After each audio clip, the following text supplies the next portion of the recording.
Okay, next part of our lesson is dividing rational expressions. A division problem, the answer would be called a quotient. So we're going to find the quotient and then still state the discontinuities. Little intro into dividing fractions. I have 2/5 divided by 7/10. Okay. By definition, division is multiplying by the reciprocal. So if you say 2 times a half is the same as dividing by 2, or 5 divided by 3 is the same as multiplying by 1/3. So division is the same as multiplying by the reciprocal. So I don't have to write this as division. 2/5 divided by 7/10 is really 2/5 times 10/7. Change it to multiplication, reciprocal, flip the second fraction. Okay? And then go from there. Let's see, 5 and 10. 5 divided by 5 is 1. 10 divided by 5 is 2. 2 times 2 is 4. 1 times 7 is 7. And we're done. Okay, so we use the same idea of dividing fractions, just with fractions with variables, expressions.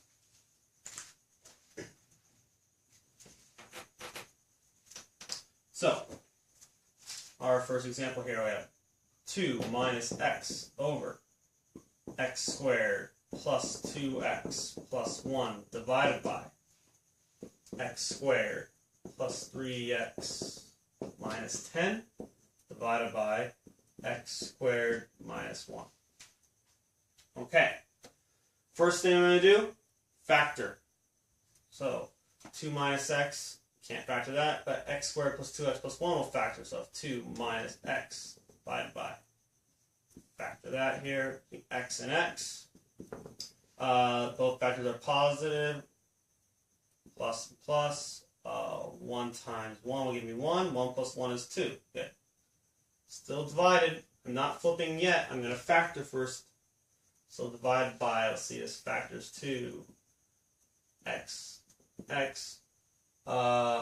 1 factor is positive, 1 factor is negative, plus 3, so positive 5 minus 2 over, this is difference of squares, x plus 1, x minus 1. Okay, when we're trying to find our discontinuities, what x cannot be, at any time when you have a variable expression in the denominator, you need to figure out what x cannot be at that point. So I know we're going to division, we're going to switch to multiplication and flip this fraction and take the reciprocal. But before we do that, at any time we have a variable expression in the denominator, you need to figure out what x cannot be.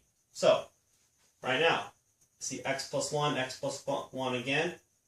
I know x cannot equal negative 1. This fraction. X plus 1 again, don't need to rewrite it. X minus 1. X cannot equal positive 1. 1 minus 1 will give me 0. Okay.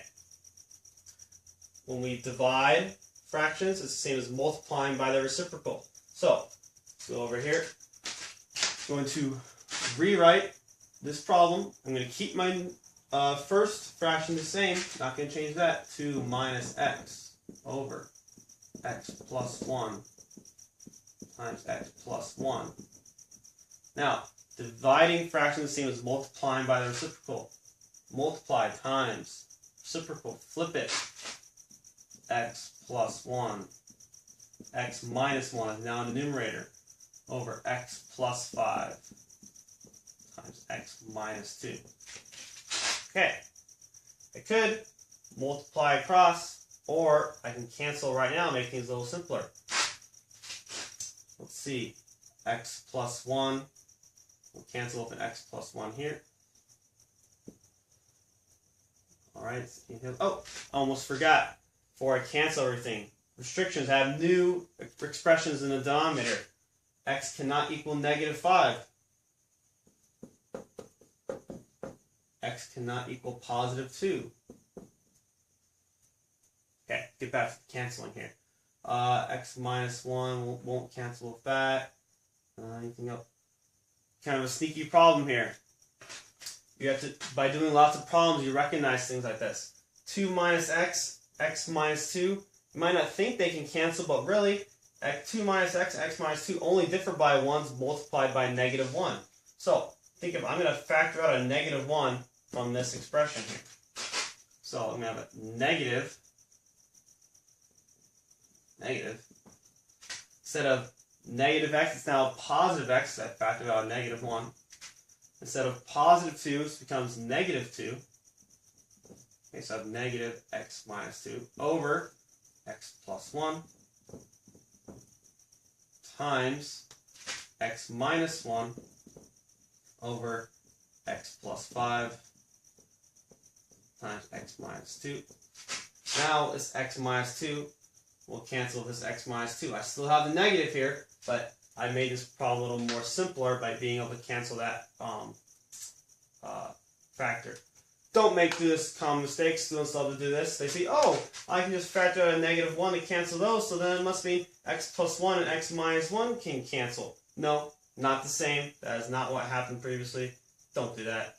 They are not the same situation there. Okay, you try to factor out a negative 1 here, it won't be the same as x plus 1. Try to factor out a negative 1 here, it's not going to be the same as x minus 1. It doesn't work that way. Okay. Final answer, we have a negative still. Times x minus 1 over x plus 1 times x plus 5. Sorry, this is kind of hard to see.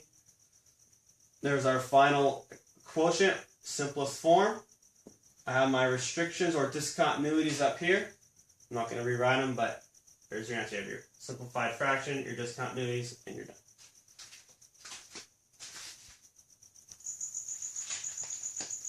Alright, next problem here, same directions, find the quotient, state discontinuities. I have 12y minus 6 over 14y minus 7 divided by 4y minus 12 over 5y minus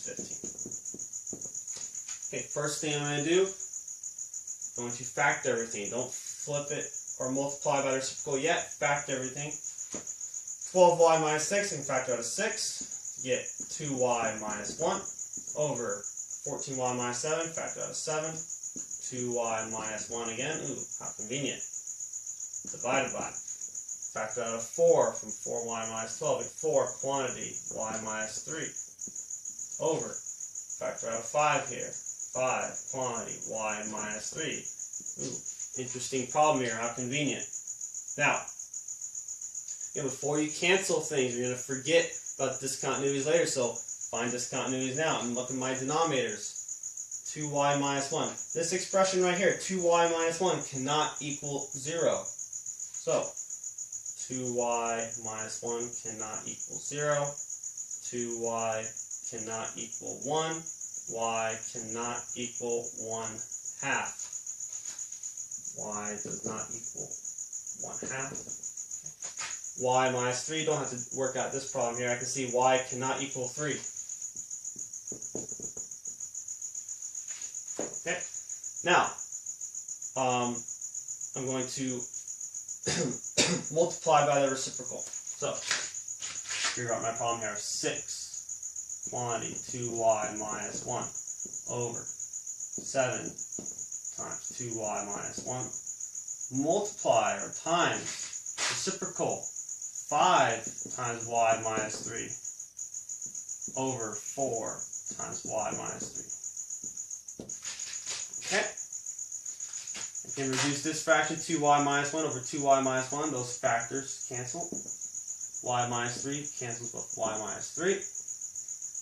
Okay, I'm left with 6 times 5 over 7 times 4. Okay. 6 and 4, I can reduce that. 2 goes into 6 3 times. 2 goes into 4 twice. I'm left with 3 times 5 is 15. Over 7 times 2 is 14. That's my most simplified fraction.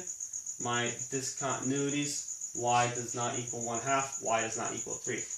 Textbook calls them restrictions. Say, well, why am I calling discontinuities? Calling discontinuity to hammer in the fact that you can graph these expressions, and when you graph these expressions, when your variable is equal to these values or your discontinuities, that means that's where your graph has a break or a domain restriction. Like you're drawing your curve, and you have to pick up your pen and start over because it's a gap. That's where you divide by 0. You divide by 0, you have a discontinuity.